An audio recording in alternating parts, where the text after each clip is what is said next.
আল্লাহ শিখিয়ে দিলেন এক বিস্ময়কর রণকৌশল।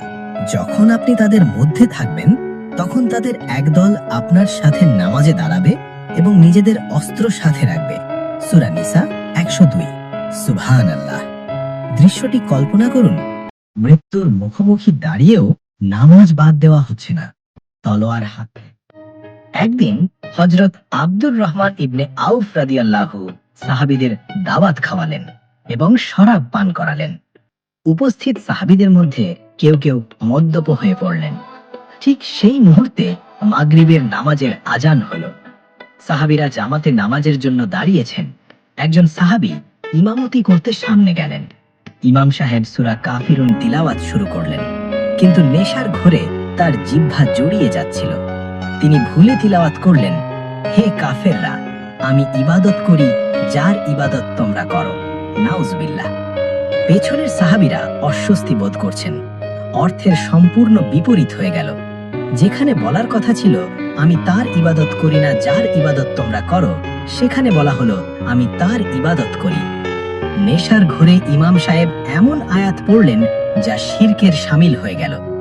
নামাজ শেষ হওয়ার পর সাহাবীদের হুঁশ ফিরল। তারা বুঝতে পারলেন মস্ত বড় ভুল হয়ে গেছে। ভয়ে তারা রাসূল সাল্লাল্লাহু আলাইহি ওয়াসাল্লামের কাছে গেলেন।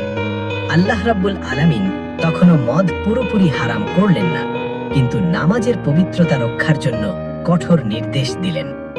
হে ঈমানদারগণ, তোমরা নেশাগ্রস্ত অবস্থায় সালাতের ধারে কাছেও যেও না, যতক্ষণ না তোমরা বুঝতে পারো যা তোমরা বলছো।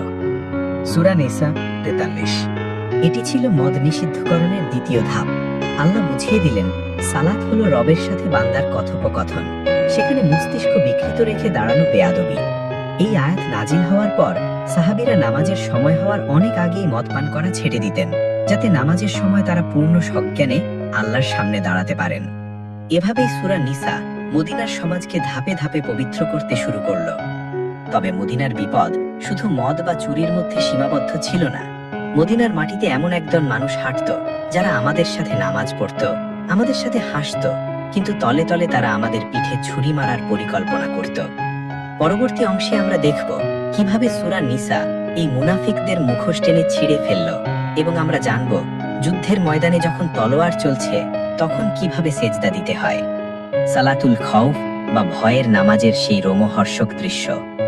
মদিনায় তখন ইসলামের বিজয় কেতন উঠছে, কিন্তু এই বিজয়ের ভিড়ে মিশে ছিল এমন কিছু মানুষ যারা দিনের আলোতে রাসূল সাল্লাল্লাহু আলাইহি ওয়াসাল্লামের পেছনে নামাজ পড়ত আর রাতের আধারে ইসলামের মূলে কুঠারাঘাত করত। তারা হলো মুনাফিক। সূরা নিসা। আর যে ব্যক্তি জেনে শুনে কোনো মুমিনকে হত্যা করবে তার শাস্তি জাহান্নাম, সেখানে সে চিরকাল থাকবে এবং আল্লাহ তার প্রতি ক্রুদ্ধ হবেন, তাকে লানত করবেন এবং তার জন্য ভীষণ শাস্তি প্রস্তুত রাখবেন। সূরা নিসা আয়াত। হযরত আব্দুল্লাহ ইবনে আব্বাস রাদিয়াল্লাহু জাত উর রেকা বা আসফানের যুদ্ধক্ষেত্র। শত্রুরা পরিকল্পনা করল আসরের নামাজের সময় মুসলিমদের নিশ্চিহ্ন করে দেবে। তারা জানত মুসলিমরা তাদের রবের সামনে দাঁড়ালে দুনিয়ার খবর রাখে না, কিন্তু তারা ভুলে গিয়েছিল তারা যার ইবাদত করে সেই রব সবই দেখছেন। আসরের ওয়াক্ত হওয়ার আগেই জিবরাইল আলাইহিস সালাম চলে এলেন। তিনি নিয়ে এলেন সূরা নিসার 102 নম্বর আয়াত, যা সালাতুল খাউফ বা ভয়ের নামাজের আয়াত নামে পরিচিত। আল্লাহ শিখিয়ে দিলেন এক বিস্ময়কর রণকৌশল। যখন আপনি তাদের মধ্যে থাকবেন, তখন তাদের একদল আপনার সাথে নামাজে দাঁড়াবে এবং নিজেদের অস্ত্র সাথে রাখবে। সূরা নিসা 102। সুবহানাল্লাহ। দৃশ্যটি কল্পনা করুন, মৃত্যুর মুখোমুখি দাঁড়িয়েও নামাজ বাদ দেওয়া হচ্ছে না, তলোয়ার হাতে, ধর্ম পড়ে শত্রুর চোখের দিকে তাকিয়ে রবের ইবাদত চলছে।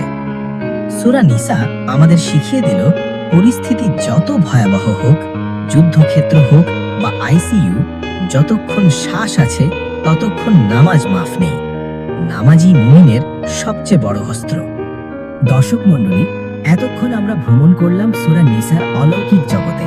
আমরা দেখলাম কিভাবে এই সূরা এতিম শিশুর মুখে হাসি ফোটালো, কিভাবে বিধবা নারীকে তার অধিকার ফিরিয়ে দিল, কিভাবে নারীকে সম্মানিত এবং শ্রেষ্ঠত্ব দিল। আমরা দেখলাম কিভাবে আল্লাহর ইনসাফ একজন ইহুদিকে নির্দোষ প্রমাণ করলো, আবার একজন মুনাফিককে লাঞ্ছিত করলো। এবং আমরা শিখলাম, জীবনের সবচেয়ে কঠিন মুহূর্তেও আল্লাহকে ভুলে যাওয়া যাবে না। সূরা নিসা কেবল 1400 বছর আগের ইতিহাস নয়, এটি আজও আমাদের সমাজের দর্পণ। আজও আমাদের চারপাশে এতিম ঠকানো হয়, বোনদের সম্পদ দেওয়া হয় না, মুনাফিকিতে ছেয়ে গেছে সমাজ। আসুন আমরা সূরা নিসার শিক্ষা নিজেদের জীবনে বাস্তবায়ন করি।